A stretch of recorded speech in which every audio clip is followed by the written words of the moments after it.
आपकी जोरदार तालियों के बीच मैं उत्तर प्रदेश के पूर्व मुख्यमंत्री और समाजवादी पार्टी के प्रमुख अखिलेश यादव जी का स्वागत करता हूं, अभिनंदन करता हूं, इस्तकबाल करता हूं। और मैं आपको बताना चाहता हूं अखिलेश जी की संवाद कल प्रारंभ हुआ और उत्तर प्रदेश के मुख्यमंत्री योगी आदित्यनाथ जी के उद्बोधन से हमने इसकी शुरुआत की। पहले भी हम लखनऊ में संवाद करते रहे, लेकिन आज 18 अप्रैल का दिन हमारे लिए इसलिए बहुत खास है क्योंकि 18 अप्रैल 1948 को उत्तर प्रदेश के ही आगरा से अमर उजाला की यात्रा शुरू हुई थी। हमारा पहला संस्करण आज से ठीक 77 साल पहले आगरा से शुरू हुआ। हमारा आज स्थापना दिवस है और हमारे स्थापना दिवस के इस संवाद कार्यक्रम में आपका अभिनंदन है, स्वागत है। मेरा पहला सवाल तो आपसे यही रहेगा कि आपके पिताजी मुलायम सिंह यादव जी समाजवादी पार्टी के और समाजवाद के प्रणेता रहे, दिग्गज नेता रहे। उस दौर में और अभी के दौर में राजनीति में बहुत परिवर्तन आ गया है, समाज में परिवर्तन आ गया है, देश में परिवर्तन आ गया है। बहुत सारे युवा भी इस सभागार में मौजूद हैं और बहुत सारे युवा इसको लाइव भी अमर उजाला के अलग अलग चैनलों पर, सोशल मीडिया पर देख रहे हैं। आपको क्या लगता है कि समाजवाद की वो विचारधारा, समाजवाद की वो राजनीति आज इस देश के लिए और युवाओं के लिए कितनी प्रासंगिक है और उसमें क्या कोई बदलाव की आवश्यकता भी है? मैं सबसे पहले अमर उजाला के पूरे परिवार का बहुत धन्यवाद और आभार प्रकट करना चाहता हूं। जैसा कि आपने बताया कि आज स्थापना दिवस है आपका, मुझे खुशी इस बात की कि आप लखनऊ में जो ये कार्यक्रम संवाद का कर रहे हैं, बहुत बड़ी बड़ी पर्सनालिटीज को मिलकर के, और बहुत सारे लोग इंस्पायर होंगे उन लोगों से। अमर उजाला सबसे पहले मुझे उन्होंने एक बच्चों के कार्यक्रम में बुलाया था, जिसमें जो बच्चे अच्छे नंबर प्राप्त होते थे, जो टॉपर्स थे, उनको सम्मान करने के लिए बुलाया था। मैं आपके इस संवाद के कार्यक्रम के लिए बहुत बहुत धन्यवाद और बधाई देना चाहता हूं। हम लोग तो संवादी लोग हैं, दूसरी तरफ एकवादी लोग हैं। हम सब लोग संविधान से चलना चाहते हैं, कुछ लोग मन विधान से चलाना चाहते हैं। मैं इस संवाद के कार्यक्रम में आपका जो आपने बुलाया और सबसे पहला प्रश्न जो आपने पूछा नेताजी से और समाजवाद को जोड़ करके, हालांकि नेताजी आज हमारे बीच नहीं हैं, लेकिन उन्होंने विरासत में जो हम लोगों को समाजवाद दिया है, समाजवादी आंदोलन दिया है, हम सभी समाजवादियों की जिम्मेदारी है कि इस आंदोलन को यहां तक तो लेकर के आए थे नेताजी, अगले कई सौ वर्षों तक हम लोगों की जिम्मेदारी है उस आंदोलन को ले जाने की। मुझे नहीं पता था कि ये सवाल पहला आपका होगा, और इससे पहले भी जो बहुत ही प्रतिष्ठित सम्मानित गए हैं कार्यक्रम में, उनका फौज का रिश्ता है। और मैं यहां पर सरों पर टोपी देख रहा हूं फौज की लगी हुई। फौज हमारे देश की वो फौज है जो कठिन परिस्थितियों में, न जाने कैसे कैसे परिस्थितियों में हमारे देश की रक्षा कर रही है।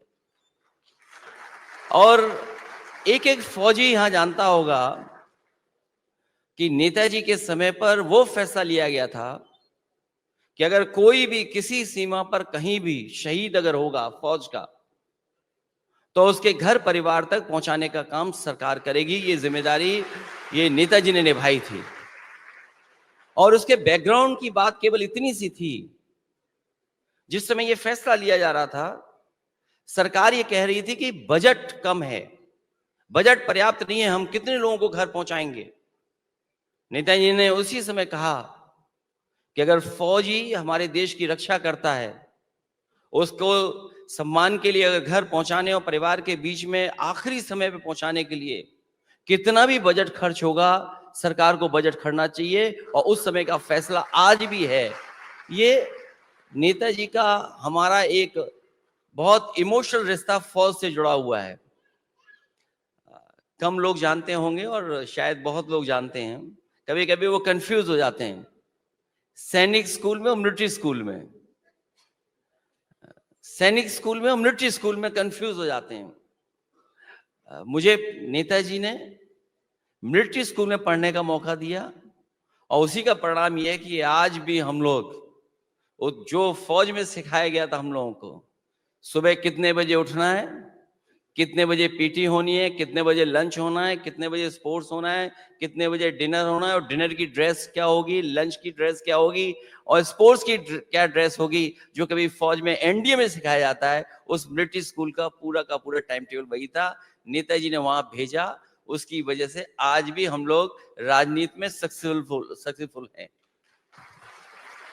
दूसरा जो हमें समाजवादी विचारधारा नेताजी ने दी, डॉक्टर भीमराव अंबेडकर जी का जो संविधान है, उसके जो प्रेम्बल में जो चीजें लिखी हुई हैं कि जो हमारा वी द पीपल और हमें देश कैसा बनाना है, जो हमारा देश कैसा बने, सेकुलर सोशलिस्ट डेमोक्रेटिक कंट्री हो, तो जो हमारे प्रेम्बल में है समाजवादी, उस विचारधारा को लेकर के चल रहे हैं। जो हमारे आपके सामने जो चुनौतियां हैं, वो चुनौतियां हैं कि हम किस तरीके से सामाजिक न्याय के राज की स्थापना करें और दूसरा आर्थिक गैर बराबरी कैसे दूर करें।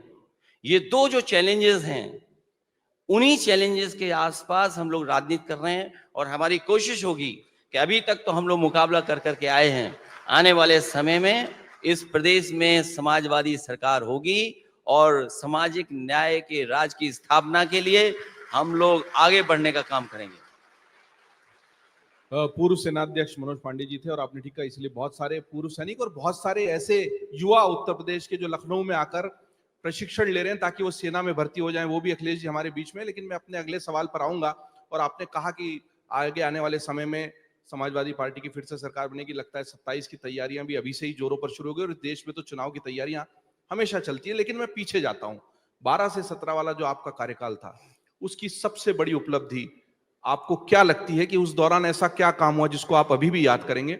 मैं आऊंगा उसके बाद अगले सवाल पर। और दूसरा, उस वक्त की सबसे बड़ी चुनौती जो अभी भी आपको लगता है कि उत्तर प्रदेश के लिए चुनौती बनी हुई है। मैं आपका धन्यवाद देता हूं कि आपने 12 से 17 की उपलब्धियां पूछ ली। एक वादी लोगों का मैंने भाषण सुना था, वो अभी भी गुम है, किस दुनिया में पता ही नहीं है, किस दुनिया में चले जाते हैं ये भी नहीं पता लगता कई बार। एक बार मैंने एक बहुत प्रतिष्ठित अखबार को, उसका पूरा विज्ञापन था अखबार का, और उस विज्ञापन में लिखा था कि उत्तर प्रदेश में 17 एक्सप्रेसवे बने हैं या बन रहे हैं। मैंने वहीं से बात निकाल करके ट्वीट किया, प्रेस कॉन्फ्रेंस में मैंने वो बात कही, और उसके बाद मैंने देखा कि जब मैं एयरपोर्ट से आ रहा था तो एक होर्डिंग लगी हुई थी। उस होर्डिंग में लिखा हुआ था कि 13 एक्सप्रेसवे बन रहे हैं, 4 प्रस्तावित हैं, नहीं 7 बन रहे हैं, 6 प्रस्तावित हैं, 7 और 6 13। मैंने तभी सोचा ये जो 4 17 वाले थे तो वो लगता है सपनों में बना रहे थे वो। अगर प्रतिष्ठित अखबार में 17 एक्सप्रेसवे की बात कही जाए और होर्डिंग आपको लगानी पड़ जाए 7 और 6 की, हमारे मुख्यमंत्री जी समझते नहीं है कि एक्सप्रेसवे क्या है। वो एक्सप्रेसवे को समझते नहीं कि एक्सप्रेसवे क्या है। वो 4 लेन सड़क को भी एक्सप्रेसवे समझते हैं।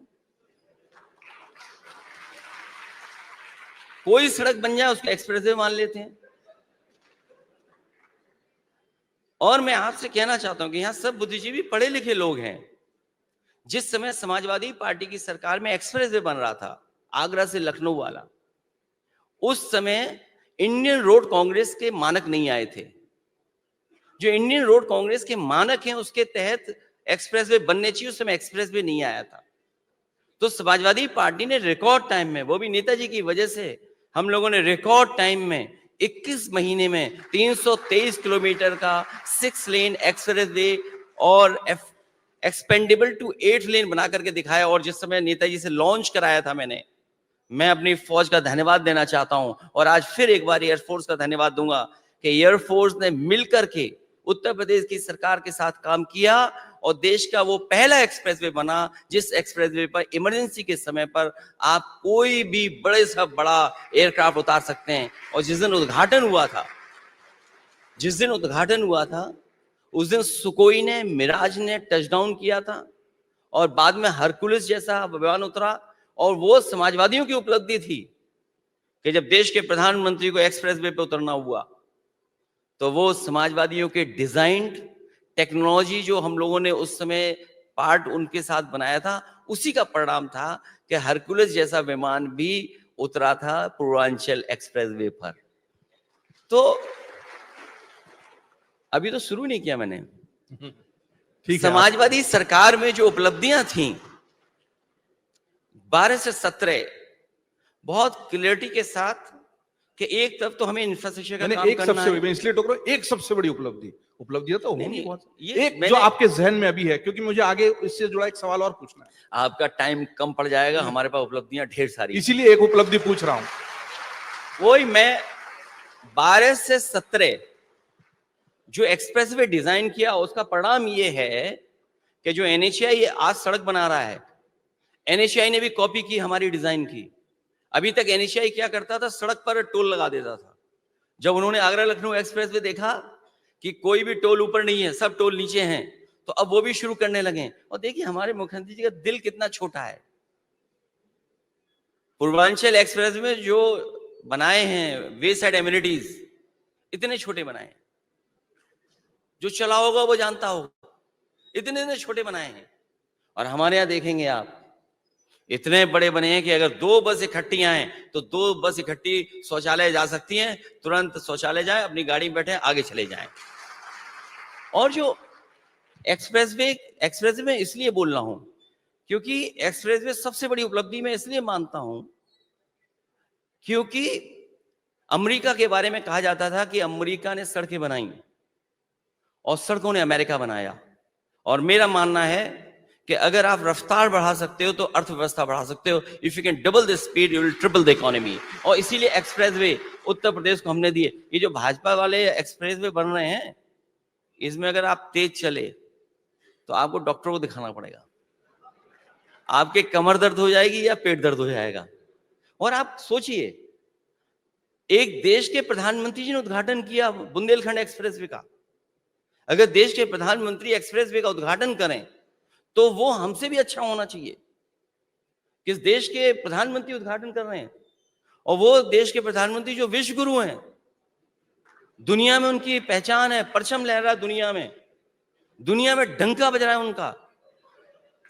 और जब आप बुंदेलखंड एक्सप्रेस में जाएंगे तो उस समय का उद्घाटन हुआ, आज भी मेंटेनेंस हो रहा है। आज भी अगर हम लोग उठ चले और चले बुंदेलखंड एक्सप्रेस में तो अभी भी देख लेंगे मेंटेनेंस चल रहा है। और सोचिए, मुख्यमंत्री जी खुद दूसरों पे आरोप लगाते हैं कि ये हो रहा, वो हो रहा, फलाना हो रहा, ठिकाना हो रहा। अरे सब जानते हैं, ईडी, इनकम टैक्स और जो इनके सब विभाग इन्हीं के हैं।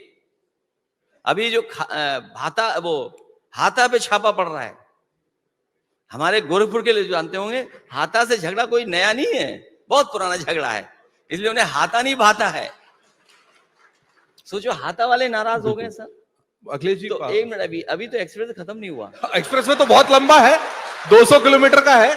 मैं एक्सप्रेसवे से ही जुड़े एक सवाल पे आ जाता हूं, जोड़ लीजिएगा, आप जोड़ लीजिएगा। एक निवेदन है। नहीं 200 नहीं, वो है 323 किलोमीटर का। हाँ। और जो नया हमने प्रस्ताव दिया था पूर्वांचल का, वो है 340 किलोमीटर का। और जब से सरकार गई है हमारी, 1 इंच भी इस सरकार ने जमीन एक्वायर नहीं की। सोचिए आप, अगर वो बन जाता तो हमारा बिहार से जुड़ जाता, बंगाल से, और स्टेट को one of the best world class expressway मिलता। तो अभी तो एक्सप्रेस और लैपटॉप की कहानियां मैं इतनी बताना चाहता हूं। समाजवादी सरकार थी उस समय, हम लोगों ने बच्चों को पढ़ने के लिए, डिजिटल डिवाइड खत्म करने के लिए, और लैपटॉप एक जरूरत है बच्चा अगर आगे पढ़ना चाहता है, क्योंकि टेक्नोलॉजी का इंट्रोडक्शन हो रहा था उस समय, टेक्नोलॉजी आ रही थी। जियो का जो इंटरनेट की जो व्यवस्था थी, यूपी में जो इन्वेस्टमेंट आया है जियो का, वो जियो का समाजवादी सरकार में आया। और उसका परिणाम ये हुआ कि बड़े पैमाने पे लैपटॉप बांटा, और एक एक लैपटॉप की कहानी है। केवल लैपटॉप नहीं दिया हम लोगों ने, वो लैपटॉप जिन बच्चों को मिला उनकी कहानी है, वो किस तरह पढ़े, किस तरह आगे बढ़े, आगे बढ़ने के साथ साथ उनके पूरे परिवार को उससे पढ़ने का मौका मिला। और हमें याद है हमारे साथ शायद एक अखबार के बहुत अच्छे जर्नलिस्ट चल रहे थे हमारे साथ, और उन्होंने बाकायदा पूछा चुनाव के समय पर, उन्होंने स्टोरी की कि लैपटॉप केवल एक बच्चे को नहीं मिला है, पूरे परिवार को उससे पढ़ने मिलने का मौका मिला। और यूपी में जो समाजवादियों ने लैपटॉप दिया था वो आज भी किसी गांव में होगा तो वो आज भी चल रहा होगा, आज भी खराब नहीं हुआ है। और नेताजी की फोटो लगाई हमने उसमें, अपनी फोटो लगाई कि जब ऑन करोगे तो हम और नेताजी दिखाई देंगे आपको, और उसकी नकल की इस सरकार ने, नकल की। जो हम लोगों ने लैपटॉप में अपनी तस्वीर रखी तो इस सरकार ने नकल करके मोबाइल पे ले आए अपनी फोटो, और मोबाइल इतना घटिया दिया है कि यूं घिसते रहो वो चलता ही नहीं है। और ये लखनऊ शहर में जो हम लोगों ने मेट्रो दी है, लखनऊ में मेट्रो दी, कानपुर में मेट्रो दी, आगरा में मेट्रो दी, Noida to Greater Noida metro दी, और दिल्ली से जोड़ने वाली मेट्रो दी। ये दिल्ली वाले बताएं और लखनऊ वाले बताएं कि इन्होंने कौन सी मेट्रो दी है। कोई एक मेट्रो दी हो तो बता दें पूरे उत्तर प्रदेश में। और मैं तो आपसे कहूंगा कि आप तो बहुत अच्छे पत्रकार है, अच्छा अखबार है, कम से कम इसमें रिसर्च टीम लगाइए आप, और वो सच्ची स्टोरी बनाएं कि इस सरकार ने मेट्रो का काम क्यों को रोक रखा है। पूरे लखनऊ का मेट्रो काम रोका हुआ है, और वाराणसी में भी दिया था मैंने मेट्रो। हमारे लखनऊ की ना चिंता करें या कानपुर के बारे में ना सोचें, कम से कम इस सरकार ने, यही मुख्यमंत्री जी ने प्रधानमंत्री जी के क्षेत्र में मेट्रो नहीं बनने दी। और ये सच्चाई है, मैं डीपीआर और बजट दे करके गया था, लेकिन इस सरकार ने बनारस में मेट्रो नहीं बनने दी। और क्या कहते हैं कि हम गोरखपुर में मेट्रो बनाएंगे। ये गोरखपुर में मेट्रो नहीं बनेगी। अभी देखो बारिश होगी, आपको नाव चलानी पड़ेगी, मेट्रो तो नहीं चलेगी लेकिन नाव चलानी पड़ेगी आपको। वो सोचिए मुख्यमंत्री अपने गृह जनपद का पानी ना निकाल पा रहे हो, इससे बुरा और क्या हो सकता है। वो भी कितने साल हो गए, 10 साल होने जा रहे हैं। ये जो 8 का लगा हुआ है, ये 8 का प्रचार चल रहा है, 8 बना के। ये 8 नहीं है, ये जो डबल इंजन सरकार है ये 00 है। जब 00 जुड़ते हैं तब 8 बन जाता है। अखिलेश जी, आपने अपने कार्यकाल की सबसे बड़ी उपलब्धि जो यमुना का इंफ्रास्ट्रक्चर को बताया, इसमें एक्सप्रेसवे का बहुत लंबा जिक्र किया। जितना लंबा एक्सप्रेसवे उतना ही अच्छा वर्णन लंबा भी हो गया। लेकिन कल मुख्यमंत्री जी जब हमारे मंच पर थे तो उन्होंने यहां से मंच से एक आरोप लगाया। उन्होंने कहा कि पूर्वांचल एक्सप्रेसवे जो था उसके सब हमने देखा कि टेंडर आ गए थे और 15,200 करोड़ का टेंडर था।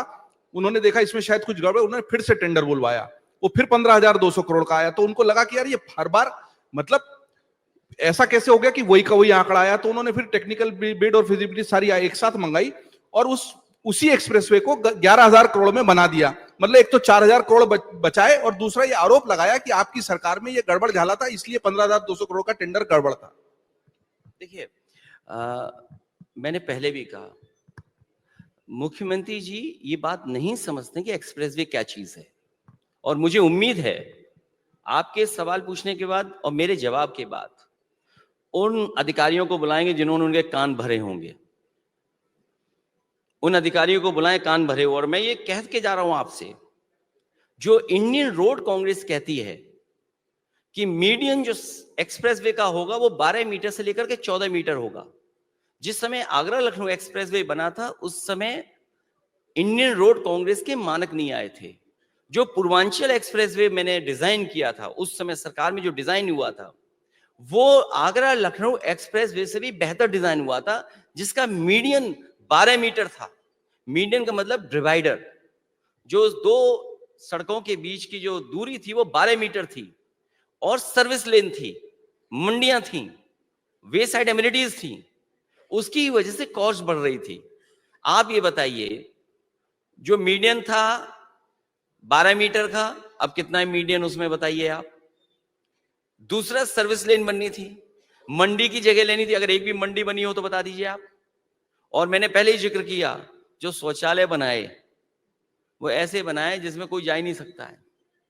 तो मानक के साथ खिलवाड़ की, और केवल ये दिखाने के लिए कि सस्ता है, लेकिन क्वालिटी से कितना कंप्रोमाइज किया। ये जो सरकार के समय जब डिजाइन हुआ था तो इंडिया की one of the best companies आई थी जिनको वो जिन मानकों पे हुआ था। मैं आपसे कहूंगा कि इंडियन रोड कांग्रेस एक हाथ में रख लेना, समाजवादी सरकार में जो स्पेसिफिकेशन थे टेक्निकल एंड फाइनेंशियल उनको हाथ में रख लेना, और उन्होंने टेक्निकल स्पेसिफिकेशंस में क्या खिलवाड़ की है और उन्होंने फाइनेंशियल स्पेसिफिकेशंस में क्या खिलवाड़ की है, वो जब आप ध्यान दे दोगे तो आपको पता लग जाएगा कि कितनी बड़ी सरकार ने सिक्योरिटी के साथ खिलवाड़ की है, सेफ्टी के साथ खिलवाड़ की, आप कल्पना नहीं कर सकते। इसलिए इंडियन रोड कांग्रेस की डिजाइन से, उसके मानक से पूर्वांचल एक्सप्रेस डिजाइन किया था। वो तो भूल जाइए जो मुख्यमंत्री जी कह रहे हैं। एक गोरखपुर लिंक सड़क बन रही है, 2022 में उसके शुरुआत हो जानी चाहिए थी। 90 किलोमीटर की सड़क 7,000 करोड़ की बन रही है और 2025 आ गया, अभी तक उद्घाटन नहीं हुआ। इससे बड़ा गोरख धंधा और क्या हो सकता है? इससे बड़ा गोरख धंधा क्या हो सकता है कि 90 किलोमीटर की सड़क 7,000 करोड़ की, और आपने जो खिलवाड़ की है मानकों के साथ, अंतोगत्ता जब भी जांच होगी, और मैं तो कहूंगा कि दिल्ली की सरकार इस बात की जांच करे कि किन लोगों ने इंडियन रोड कांग्रेस के मानकों के साथ खिलवाड़ की है। जिन लोगों ने भी इंडियन रोड कांग्रेस के खिलवाड़ की है, सड़क की सेफ्टी के साथ खिलवाड़ की है, उन दोषी अधिकारियों के खिलाफ कार्रवाई होनी चाहिए। और ये लोकसभा में मैं सवाल उठाऊंगा कि इंडियन रोड कांग्रेस से किसने खिलवाड़ की है, और आपको पता लगेगा कि जो कान में भरने वाले अधिकारी हैं वही सजा पा जाएंगे। आपने आरोप का जवाब भी देने की कोशिश की और साथ ही में एक और आरोप लगा दिया। कोशिश नहीं की, सच्चाई कही है। और एक और आरोप को मैं इसीलिए लाना चाहता हूं सवाल में, इसी मंच से मुख्यमंत्री जी थे कल, उन्होंने आरोप लगाया कि आपके कार्यकाल के समय में एक जिला और एक माफिया होता था और सांप्रदायिक दंगे होते थे, और आंकड़े भी बताते कि उस समय में सांप्रदायिक दंगे ज्यादा हुए।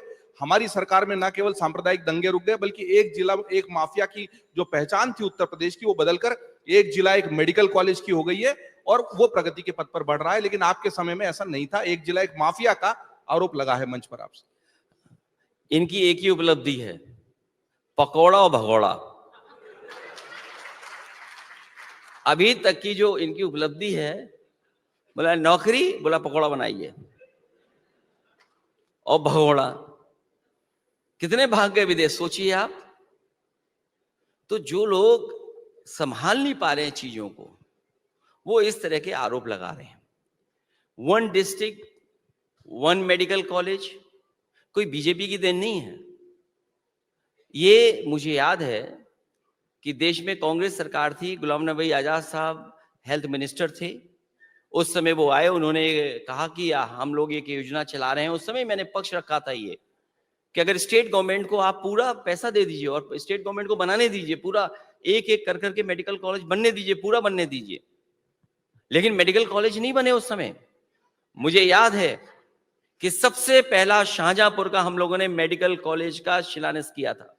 उस समय जो भारतीय जनता पार्टी के स्वास्थ्य मंत्री थे, जो आजकल भारतीय जनता पार्टी के राष्ट्रीय अध्यक्ष हैं, वो और हम दोनों मिलकर के शाहजहांपुर का स्टेट और सेंटर स्कीम का पहला मेडिकल कॉलेज का शिलान्यास किया था हम लोगों ने। जब तक समाजवादी सरकार रही, हम लोगों ने बजट दिया, बनाया। आपको पता होगा वहां के वित्त मंत्री हैं, वहीं उसी जिले के वित्त मंत्री हैं जो पहला शुरू किया था मेडिकल कॉलेज सरकार का, सेंट्रल स्टेट की स्कीम का। आप बताइए असिस्टेंट प्रोफेसर कितने हैं वहां पर, प्रोफेसर कितने हैं वहां पर, टेक्निकल स्टाफ कितना है, मशीनें कितनी हैं, क्या इलाज हो रहा है वहां पर, क्या दवाई मिल रही है। जो पहला बना हुआ शाहजहांपुर का मेडिकल कॉलेज, उसमें पर्याप्त इंतजाम नहीं है, कोई असिस्टेंट प्रोफेसर नहीं है पर्याप्त। आप बच्चों को कैसे पढ़ा रहे हो, आप क्या डॉक्टर बना रहे हो। और केवल यही नहीं, जौनपुर का मेडिकल कॉलेज समाजवादियों ने दिया था, क्या हालत कर दी मेडिकल कॉलेज की, क्या हालत कर दी आजमगढ़ के मेडिकल कॉलेज की, क्या हालत कर दी आपके बगल में लोहिया इंस्टीट्यूट बना हुआ है। आप पता करिए क्या है, कैंसर इंस्टीट्यूट बना हुआ है, और इधर कैंसर की बीमारी बहुत फैल रही है, नंबर्स बहुत ज्यादा दिखाई दे रहे हैं। कैंसर इंस्टीट्यूट जो बना हुआ था 100 एकड़ में, उन्होंने जमीन उसमें से पीछे से काट करके अटल बिहारी वाजपेयी जी के नाम से मेडिकल यूनिवर्सिटी बना दी। क्या यूनिवर्सिटी बनाने से वहां मेडिकल चलने लगा क्या? और वो भी सोचिए किसने शिलान्यास किया था, प्रधानमंत्री जी ने। यूनिवर्सिटी का पता ही नहीं है क्या कर रही है वो यूनिवर्सिटी। और यहाँ का आप पता करिए, बगल में है ये लोहिया इंस्टीट्यूट, सबसे ज्यादा बच्चे आते हैं, सबसे ज्यादा लोग आते हैं, मरीज आते हैं यहाँ पर लोग। क्या इलाज मिल पा रहा है यहाँ पर? मेडिकल कॉलेज जो केजीएमयू का यूनिवर्सिटी, वो देखिए आप क्या हालत है उसकी। आए दिन अखबारों में खबर निकलती है, हर दिन उत्तर प्रदेश में देखिए कि आप मामूली चीजें नहीं है, अगर गरीब चाहे अस्पताल में एडमिट कराना है तो एडमिट नहीं हो पा रहा। आप ट्रॉमा सेंटर में देखिए दलाल घूम रहे हैं। और ये मैं नहीं कह रहा हूं, तब जब अखबार को इतना भुगतान करते हैं ये लोग, उसके बाद भी अखबार वाले थोड़ी बहुत खबर निकाल देते हैं। और अगर अखबार वालों को फ्री छोड़ दें तो अभी पता लग जाएगा सरकार की सच्चाई क्या है। इतना दबाव है सब लोगों पर। अखिलेश जी, मैं बड़ी विनम्रता से कहूंगा कि अमर उजाला ही वो अखबार है जिसने संवाद का ये मंच आपको हासिल कराया और आपकी पूरी बात लाइव प्रसारित हो रही है। इसी से मैं अपने अगले सवाल पर भी आता हूं और हम इस मंच पर आपकी इस बातचीत को आगे बढ़ाएंगे। आप ही की पार्टी के दो नेताओं के बयान हैं जो पूरे देश में चर्चा का विषय है। पहले मैं आता हूं अबू आजमी के बयान पर, जो कहते हैं कि औरंगजेब तो अच्छा प्रशासक था, क्रूर नहीं था, तानाशाह था, उसको गलत तरीके से पोर्ट्रे किया। और छावा फिल्म के आने के बाद जो पूरा विवाद हुआ, इस पर आपका क्या कहना? आप ही की पार्टी के नेता है और वो कहते हैं कि औरंगजेब तो अच्छा राजा था, क्रूर तानाशाह नहीं था, निर्दयी नहीं था, अत्याचारी नहीं था, और उसी वजह से छत्रपति शिवाजी महाराज को लेकर भी कई बातें आई। इस पर आपकी क्या राय है? ये बहुत महत्वपूर्ण सवाल आपने पूछा, और क्योंकि अमर उजाला ने बुलाया तो इसीलिए मैं अमर उजाला पे आया हूं कि मुझे पूरा भरोसा है आप लोगों पर कि सच्ची खबरें हमेशा आप लोग लाते रहेंगे। एक जिसका काम था जगाने का, वो जगा नहीं रहा था, पता नहीं सुला रहा था लोगों को। जागरण करने की जिसकी जिम्मेदारी थी, वो लोगों को सुला रहा था।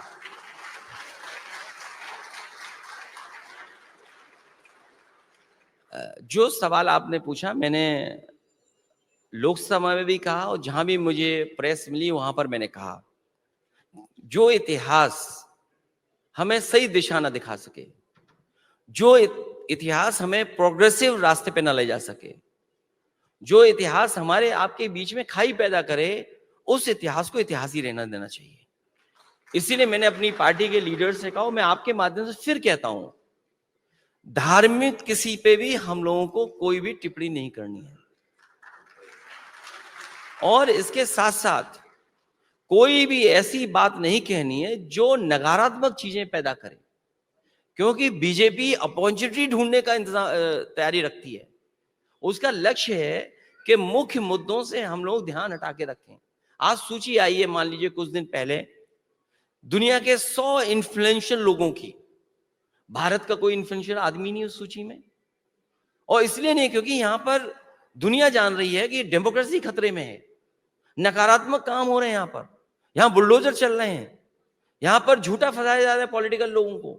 आप बताइए, दुनिया की 100 लोगों की सूची निकली है, प्रभावशाली लोगों की, लेकिन हमारा भारत का एक भी नहीं है कोई इसमें। वो इसीलिए नहीं क्योंकि दुनिया देख रही है फ्रीडम ऑफ प्रेस में हम कहां खड़े हैं, इक्वलिटी के इंडेक्स में हम कहां खड़े हैं, भुखमरी के इंडेक्स में हम कहां खड़े हैं, हमारा रुपया दूसरे तुलना में, डॉलर के, पाउंड के और कोई तुलना में हम कहां खड़े हैं, हम ट्रेड में कहां खड़े हैं।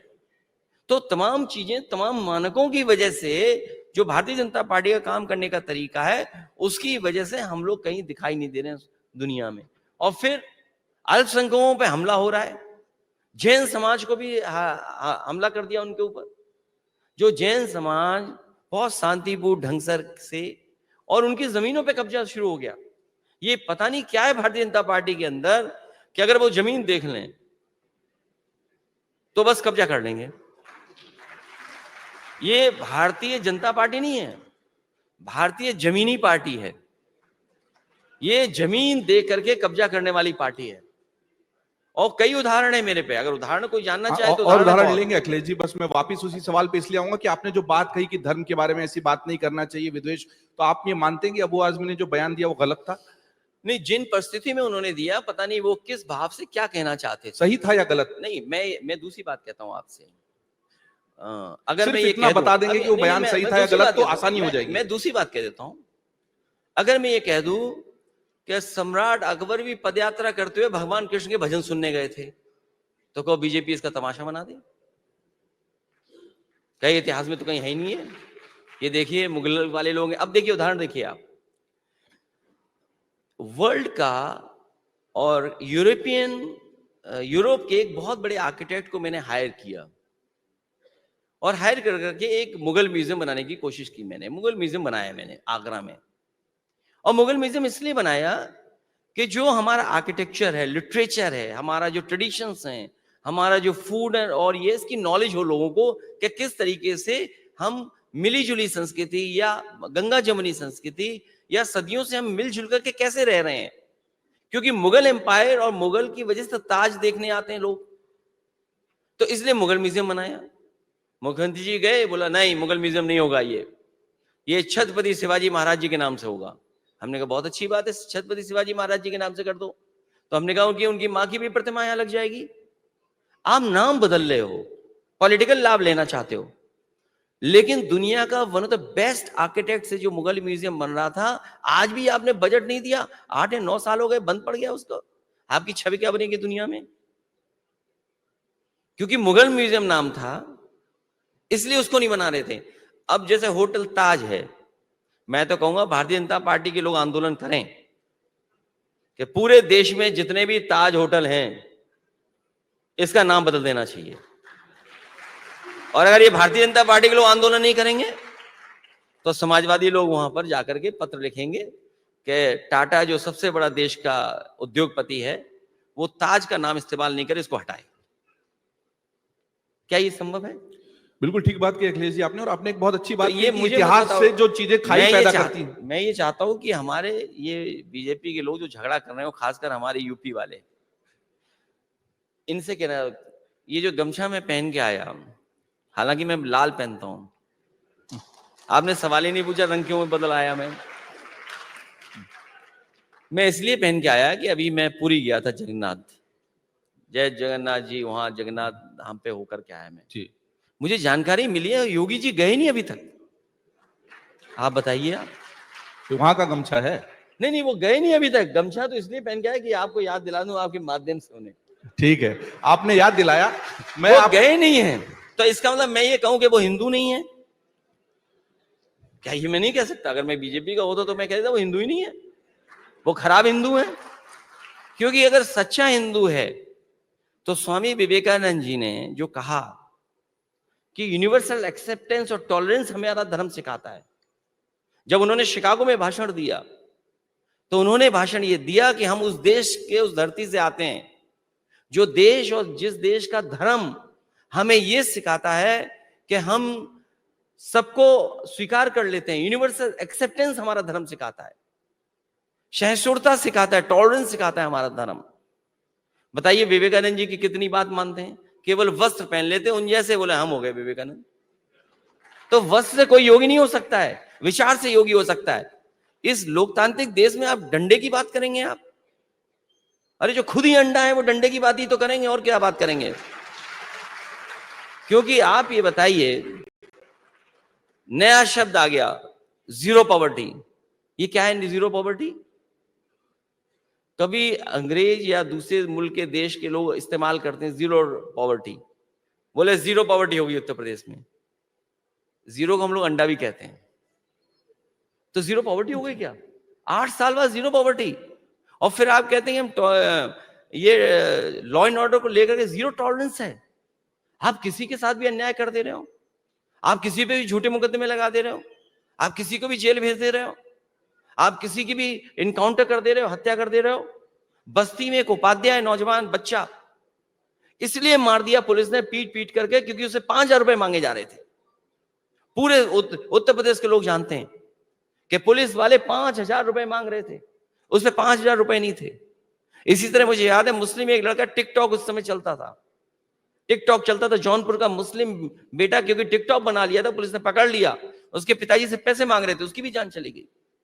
अभी आजमगढ़ में एक दलित, उससे पैसा मांगा जा रहा था, वसूला जा रहा था, पुलिस ने इतना पीटा, क्या दिखाया कि नाड़े से इसने फांसी लगा दी। ये है पुलिस का विभाग। ठीक है, आपके पास बहुत उदाहरण है अखिलेश जी, लेकिन मैं अगले बयान पे आता हूं। रामजी लाल सुमन, आपने कहा कि इतिहास को याद करके खाई नहीं बढ़ानी चाहिए, लेकिन वो इतिहास के राष्ट्र नायकों को अगर गद्दार कहेंगे तो देश में हलचल होती है, विरोध होता है। वो कह रहे हैं कि राणा सांगा गद्दार थे। कई बार मैंने लोकसभा में देखा है, और कोई पहली बार नहीं लोकसभा, अगर आप लोकसभा का पूरा इतिहास उठा करके देखें, कई बार किसी भाव में कोई बात कह दी जाती है और गलत जब होता है तो स्पीकर कहता है इस शब्द को निकाल दिया रिकॉर्ड से, क्योंकि इस समय सोशल मीडिया है, रिकॉर्ड से चीज नहीं निकाली जा सकती है। तो ये सरकार को तय करना चाहिए, सरकार क्यों नहीं पाबंदी लगाती है? सरकार हर चीज पे पाबंदी लगा सकती है। तो अगर कोई वर्ड, अगर पार्लियामेंट के स्पीकर ने या राज्यसभा के चेयरमैन ने हटा दिया है शब्द, तो वो शब्द कहीं इस्तेमाल नहीं होना चाहिए। जिम्मेदारी किसकी थी? ये भारतीय जनता पार्टी की जिम्मेदारी थी। विलोपित तो हुआ नहीं अखिलेश जी। नहीं, और ना रामजीलाल सुमन जी ने उस पर माफी मांगी या कुछ कहा कि मैंने उन्होंने गलत बोला। उन्होंने भी गलत, वो तो कह रहे मैं गलत बोला ही नहीं। जब आपका रिकॉर्ड से वो बात निकाल दी गई है, कार्रवाई कर दो। और हमें क्या बोलते हैं आप लोग, भाजपा के लोग हमें बोल सकते हैं क्या? मैंने इसलिए कहा, एक मिनट सुन लीजिए बात। मैंने इसलिए कहा, अब आप ये बताइए मुझे, ये पार्टी का डिसीजन है, हमें क्या लेना? जब मैंने ये कह दिया कि कोई भी किसी पर टिप्पणी नहीं करेगा, इतिहास है वो इतिहास रहने दो, इतिहास में अच्छी चीजें भी हैं, बुरी चीज भी हैं, तो आप किसी की भावना को ठेस नहीं पहुंचा सकते। जब पार्टी ने कह दिया, आपके लोग हमें क्या नहीं कहते? आपने कहा कि हम गोली मार देंगे, बताओ क्या आप गोली मार दोगे क्या? और हम उनमें से हैं जो घबराने वाले नहीं हैं। आपने बीजेपी ने क्यों कहलवाया कि गोली मार देंगे? भाई थोड़ा नारेबाजी मत कीजिए भाई, आप नेताजी को आप नहीं सुन रहे, नारेबाजी करेंगे तो आवाज नहीं आएगी, प्लीज। नहीं, नारे कोई ना लगाए। तो जब बीजेपी के लोग ये कहलवा रहे हैं कि हम गोली मार देंगे आपको, आप बताइए, अगर संविधान, क्योंकि आपने संविधान पे सवाल पूछा जी, वही मेरा अगला सवाल था, मैं दोहरा देता हूं, शोर में सुनाई नहीं आया था। आपने संविधान बदल देने की मुहिम चलाई और बहुत बड़ा झटका उत्तर प्रदेश में लगा। लोकसभा के चुनाव में 37 सीटें आपकी आ गई संविधान बदलने की बात पर आपको जो, लेकिन आगे के चुनाव में वो न इंडी गठबंधन रहा, न वो संविधान बदलने वाली बात आगे बढ़ पाई, और बाकी के चुनाव में महाराष्ट्र से लेकर सब जगह फिर भाजपा को ही सफलता मिली। अब 2027 को देखते हुए संविधान बदल देने वाली बात पर और पीडीए वाला जो आपका मूल मंत्र है, उस पर आप कैसे इस चुनाव को आगे बढ़ाएंगे? अगर किसी को कोई धमकी देता है, हमारा संविधान और कानून कहता है कि उसके पे ये कार्रवाई करनी चाहिए। संविधान और कानून ये कहता है, संविधान और कानून के तहत आप कार्रवाई करिए। तो इसीलिए तो हम कह रहे हैं कि यहां पर कानून और संविधान नहीं चल रहा है, कोई भी किसी को कुछ भी कर सकता है। आप ओपनली चैलेंज कह रहे हो। मैं ये जानना चाहता हूं, अगर संविधान से देश चल रहा है और कानून से देश चल रहा है, जिस भावना से जिस लोगों ने कहलवाया कि गोली मार देंगे, जान ले लेंगे, आप बताओ इस संविधान और कानून में कार्रवाई क्यों नहीं की? इसीलिए नहीं की ना, क्योंकि आप संविधान और कानून को नहीं मानते हैं आप। और फिर जिस मंदिर में मैं गया, उसको गंगा जल से क्यों धुलवाया आपने? क्या हमारा संविधान कानून ये कहता है कि आप गंगा जल से धो देंगे मंदिर को? आप क्या ये नियम और कानून से चलेगा कि नहीं चलेगा? तो ये किसकी जिम्मेदारी है? जो आज के दिन सरकार में है, उसकी जिम्मेदारी बनती है कि अगर समाज में कोई इस तरह की भावना पैदा कर रहा है, उसके खिलाफ कार्रवाई करें। बताओ बीजेपी के लोगों ने क्या कार्रवाई की? और मैं उन पुराने तमाम ऐसे मुद्दे उत्तर प्रदेश में जहां कानून और नियम की कोई परवाह नहीं करी गई, कहीं लोगों को, और इसीलिए उत्तर प्रदेश कस्टोडियल डेथ में नंबर 1 है, फेक इनकाउंटर में नंबर 1 है। आप सोचिए, फेक इनकाउंटर में हम नंबर 1 है, हम कस्टोडियल डेथ में नंबर 1 है। क्या हमें नहीं दिखाई दे रहा? और सुनिए, सबसे बड़ी बात, एक आईएएस कमीशन ले रहा था, कमीशन लेकर के भाग्य अंडरग्राउंड हो गया। ये सरकार केवल विरोधियों के लिए, अल्पसंख्यकों के लिए, मुसलमान भाइयों के लिए न जाने कितने इन्होंने काम किए। अब जैन वालों का भी नंबर आ गया, बौद्ध वालों का भी नंबर आ गया। आप बताइए, बंबई में क्या जमीन छीनने के लिए नहीं, जैन लोगों का मंदिर गिरा दिया आपने? उनकी किताबें जीवन मानते किताबों को, धार्मिक किताबों को उन्होंने बुलडोजर से उड़वा दिया। क्यों? क्योंकि बिल्डर उनके साथ जुड़ा हुआ है। और केवल एक जगह जैन लोग, धर्म वालों पर नहीं अटैक हुआ, मध्य प्रदेश में देखिए कितना अटैक हुए। मध्य प्रदेश में मुनियों ने, जिन्होंने सब कुछ छोड़ दिया, उनसे क्या लेना चाहती है बीजेपी? जमीन के अलावा क्या लेना चाहती है? तो ये बदनाम करने के लिए किसी सीमा तक जा सकते हैं। और सोचो, उनकी मुख्यमंत्री ने माफी मांगी। ये भाजपाई लोग जो ज्यादा अपने आप को ईमानदार समझते हैं, क्या आप टोटी चोर बोलोगे मुझे? और अगर हम तुम्हारे बारे में कह दें तो, क्योंकि हम संविधान मानते हैं और कानून मानते हैं, हम सीमाएं जानते हैं, इसलिए हम सीमाओं के बाहर नहीं जाना चाहते हैं। और बात लक्ष्मण रेखा की कह रहे हैं आप, अरे पूरा देश जानता है लक्ष्मण रेखा क्या होती है। एक साधु के भेष में आया था रावण और सीता मां को लेकर के चला गया था। क्या लक्ष्मण रेखा की बातें कर रहे हैं आप? क्या आप सुप्रीम कोर्ट को डराना चाहते हो? आप कोर्ट को डराना चाहते हो?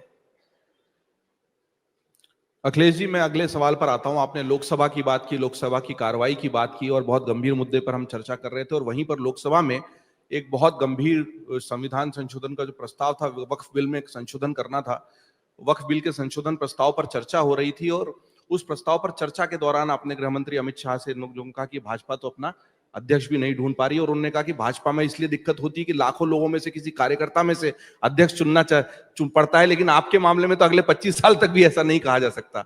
इस नोकझोंक का वहां शायद आप जवाब नहीं दे पाए, यहां जवाब देना चाहेंगे? देखिए, हर पॉलिटिकल पार्टी अपने वर्कर्स और सब मिलकर के एक उनका अपना संविधान होता है, उसके तहत चुना जाता है। समाजवादी पार्टी का अध्यक्ष चुना जाता है और क्योंकि बीजेपी में चुना नहीं जाना है, कुछ लोगों को मिलकर के तय करना है, इसलिए समय लग रहा है। जो लोग वन नेशन वन इलेक्शन की बात कर रहे हैं, हम तो उनसे कहेंगे कि एक फेज में यूपी का इलेक्शन क्यों नहीं करा देते हो? आप तो कह रहे हो वन नेशन वन इलेक्शन, हम कहते हैं एक फेज में इलेक्शन करा दो यूपी का। और फिर जब आप अपना अध्यक्ष नहीं चुन पा रहे हो तो वन नेशन वन इलेक्शन कैसे करा लोगे आप? लेकिन अखिलेश जी, वहां परिवार से नहीं बनता ना। उनका कहना आपके यहाँ परिवारवाद है, परिवारवाद का आरोप आप पर लगातार लगता है, इसलिए आपके यहाँ चयन की कोई दिक्कत ही नहीं है, जो बनेगा परिवार से ही बनेगा। ऐसा नहीं है।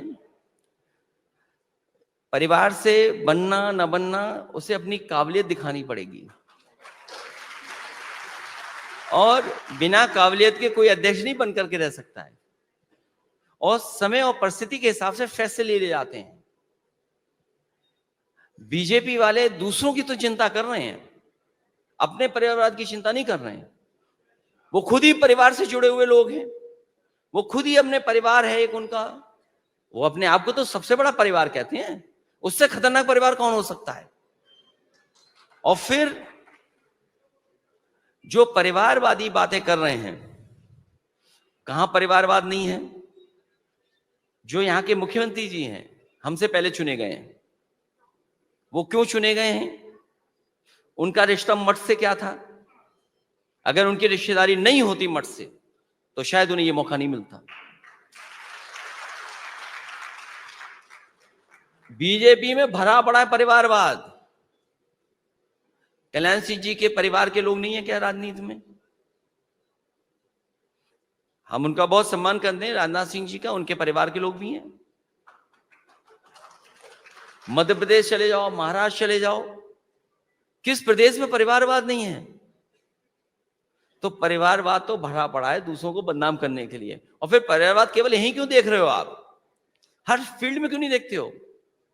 डॉक्टर का बच्चा डॉक्टर, वकील का बच्चा वकील, जज का परिवार का जज है कि नहीं है? कि नहीं है, बताइए आप। तो प्रोफेशन और राजनीति में थोड़ा सा अंतर होता है। राजनीति तो भी जनतावादी सेवा होती है, का काम है। आप प्रोफेशन को कंपेयर कर रहे हैं। लेकिन फिर भी चूंकि नहीं। समय का इशारा हो रहा है अखिलेश जी, इसलिए मेरे 2 सवाल और बचे हैं। और चूंकि सवाल तो बहुत है लेकिन समय हमारे पास कम है। परिवारवाद से ही जुड़ा एक और बहुत बड़ा आरोप आप पर लगातार लगता है कि वो जातिवाद की वो राजनीति करते हैं। और कल मुख्यमंत्री जी अपने उद्बोधन में भी कह रहे थे, अगर इतनी ही दलितों की चिंता है तो आपके समय में दलितों के लिए मकान क्यों नहीं बने, दलितों के उद्धार के लिए तब काम क्यों नहीं किया, दलितों के जो नायक हैं जिन्होंने दलित उद्धार पर बहुत काम किया, वो आपकी प्रायोरिटी लिस्ट में क्यों नहीं है? लेकिन आप सिर्फ जातिवाद की और वोट बैंक की राजनीति करते हैं और जातिवाद के माध्यम से आप देश को या समाज को तोड़ने वाला काम ज्यादा करते हैं। तोड़क शब्द का इस्तेमाल हुआ था। मैं चाहूंगा जो लोग भी समाजवादियों पे आरोप लगाते हैं जातिवाद का, उन्हें डॉक्टर राम मनोहर लोहिया की किताब जाति तोड़ो हिंदू बनाम हिंदू, उसको जरूर पढ़ना चाहिए। और दूसरी किताब बाबा साहब भीमराव अंबेडकर जी की एनिमिलेशन ऑफ कास्ट, वो भी उन्हें पढ़ना चाहिए। ये जातियां हमने नहीं बनाई, कोई एक मनु महाराज आए थे उन्होंने बना दी। और जिसको जो काम करना था उसने काम नहीं किया। अगर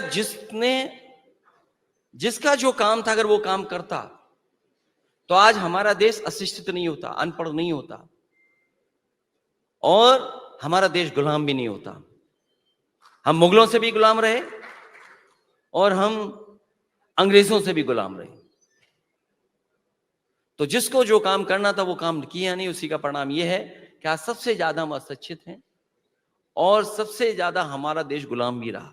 और जहां तक सवाल जातिवाद का है, मुख्यमंत्री जी ये भी बता के चले जाएं, इस उत्तर प्रदेश में किसी ने किसी का मुख्यमंत्री आवास नहीं धोया होगा गंगा जल से। जिस समय मैं वहां से बाहर हुआ, बताओ गंगा जल से धोया था मुख्यमंत्री आवास के? नहीं धोया। और भारतीय जनता पार्टी से ज्यादा जातिवादी पार्टी कोई नहीं है। वो जातिवादी लोग हैं, वो जाति के हिसाब से फैसला लेते हैं। वाइस चांसलर के अपॉइंटमेंट्स क्या जाति के आधार पर नहीं हो रहे? क्या डीजीपी का अपॉइंटमेंट? सब लोगों में चर्चा है और उसी चर्चा से बात मैंने निकाली। मैंने कहा कि दो चीजें तो हम लोग जानते हैं डीजीपी के बारे में, एक वो कारवाहक होंगे और दूसरे सिंह होंगे, बीच का नाम आना है बस। तो जातिवाद कौन है? जब हम सरकार में थे तो गवर्नर हाउस जातिवादी बताता था। आज बताइए मुख्य मुख्य मुख्य किस जाति के लोग हैं? मुख्य मुख्य मुख्य लोग किस जाति के लोग बैठे हुए हैं? हम समाजवादी लोग कभी जातिवादी लोग नहीं हो सकते। हम लोगों ने सबको लेकर के साथ चलने का काम किया है। जब कभी भी फैसला लिया होगा सबको साथ लिया है। और पीडीए केवल नारा नहीं है, ये हमारी भावना है। जो पीड़ित दुखी है वो हम उनके साथ खड़े हैं।